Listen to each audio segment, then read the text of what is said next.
आ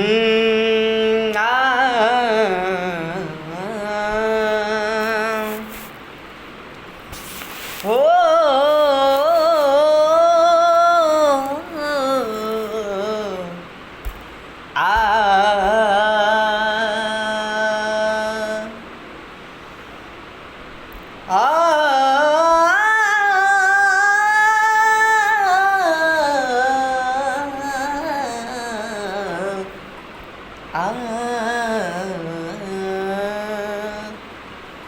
हे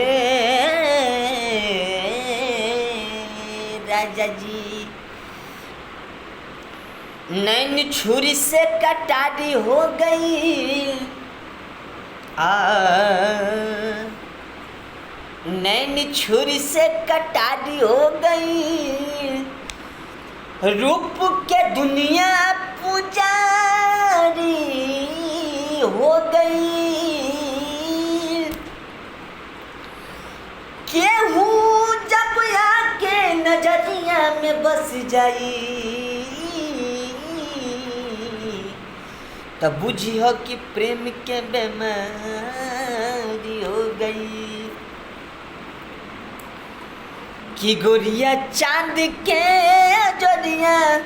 नियन गोर बारू हो, गोरिया चांद के जोरिया नियन गोर बारू हो, तुहार जोड़ केहू नहीं के बेजोड़ बारू, तुहार जोड़ केहू नहीं के बेजोड़ बारू,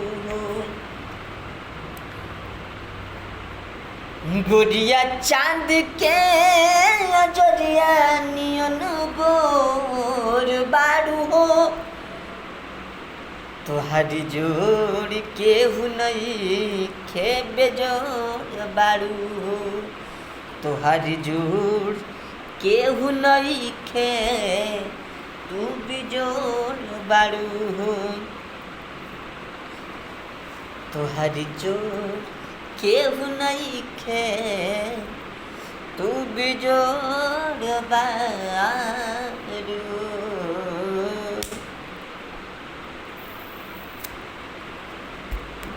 Ah